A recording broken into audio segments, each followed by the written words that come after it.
wabarakatuh. Halo semuanya, apa kabar? Perkenalkan, nama aku Imelstiani Sabrina.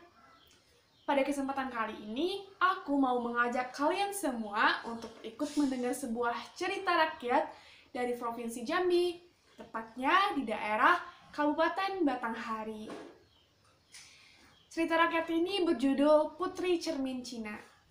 Legenda cerita rakyat Putri Cermin Cina ini dipercaya oleh masyarakat Provinsi Jambi benar terjadi karena dari cerita tersebut ada hubungannya dengan nama desa di daerah tersebut.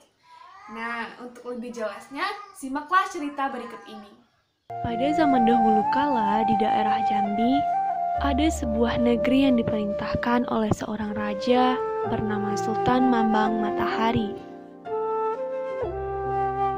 Sultan Mambang Matahari mempunyai seorang anak laki-laki bernama Tuan Muda Selat dan seorang anak perempuan bernama Putri Cermin Cina. Tuan Muda Selat merupakan pemuda yang rupawan, tapi sifatnya sedikit ceroboh. Sedangkan Putri Cermin Cina adalah seorang putri yang cantik jelita, baik hati, dan lemah lembut. Pada suatu hari, datanglah seorang saudagar muda ke daerah itu. Saudagar muda itu bernama Tuan Muda Senaning.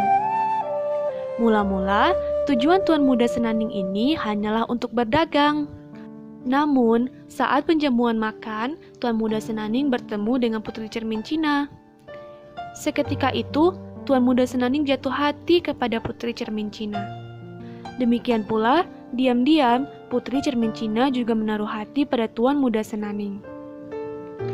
Putri Cermin Cina menyarankan untuk Tuan Muda Senaning datang kepada ayahandanya, Sultan Mambang Matahari, untuk melamarnya. Tidak lama kemudian, Tuan Muda Senaning datang menghadap Sultan Mambang Matahari untuk melamar Putri Cermin Cina.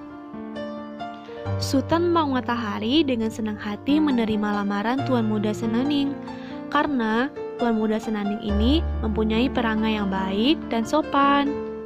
Sultan Mambang Matahari terpaksa menunda pernikahan mereka karena selama 3 bulan Sultan harus berlayar untuk mencari bekal pesta pernikahan putrinya.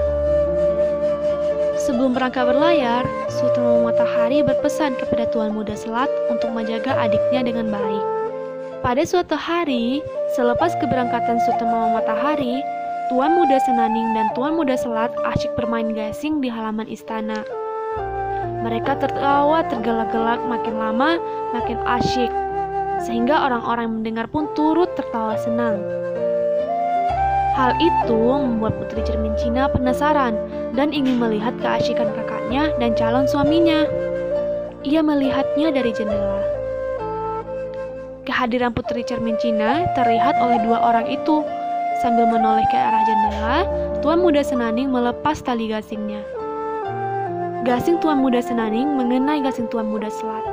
Karena berbenturan keras sama keras, gasing Tuan Muda Selat melayang dan terpelanting dengan tinggi. Gasing itu terpelanting ke arah Putri Cermin Cina yang melihatnya dari jendela. Gasing itu berputar di atas kening Cermin Cina. Putri Cermin Cina menjerit kesakitan. Kening Putri Cermin Cina berlumuran dengan darah. Ia jatuh ke lantai dan tak sadarkan diri. Semua orang panik dan berusaha menolong Putri Cermin Cina. Namun, takdir berkata lain.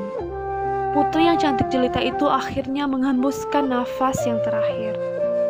Tuan Muda Senaning sangat merasa bersalah atas kematian Putri Cermin Cina. Dia menjadi putus asa dan gelap mata. Dia melihat 2 tombak bersilang di dinding. Dengan cepat, tombak itu ditarik dan ditancapkan ke tanah dengan posisi mata tombak mencuat ke atas. Kemudian, Tuan Muda Senaning melompat ke arah mata tombak dan seketika itu, mata tombak menembus perutnya hingga punggungnya. Tuan Muda Senaning meninggal untuk menyusul Putri Cermin Cina. Semua warga membantu mengurus 2 jenazah orang yang saling jatuh cinta itu. Tuan Muda Selat begitu kalut dan bingung. Ayahandanya pasti marah besar apabila mengetahui kejadian itu. Kedua jenazah itu akhirnya dikuburkan.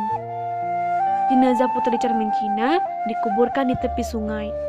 Sedangkan jenazah Tuan Muda Senaning dibawa anak buahnya ke kapal, dan kapal itu berlayar ke seberang. Jenazah Tuan Muda Senaning dikuburkan di tempat itu dan diberi nama Dusun Senaning. Tuan Muda Selat juga merasa bersalah atas kematian adik tercintanya. Dia terus menyalahkan dirinya karena gasingnya. Akhirnya, Tuan Muda Selat pergi meninggalkan negerinya bersama orang-orang kampung. Orang-orang yang ikut dengannya ditinggal di suatu tempat, dan tempat itu disebut Kampung Selat. Namun, Tuan Muda Selat pergi tanpa memiliki tujuan yang jelas.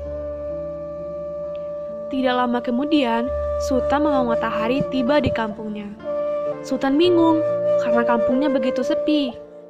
Dia menuju istana, namun hanya tersisa beberapa orang.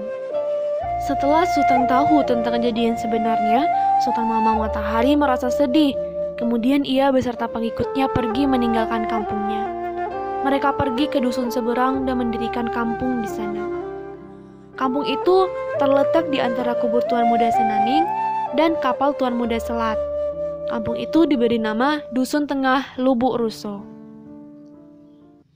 Nah, dari cerita tersebut dapat kita simpulkan bahwa ada beberapa daerah di Provinsi Jambi, tepatnya di Batanghari itu, berkaitan dengan legenda dari Putri Cermin Cina tersebut.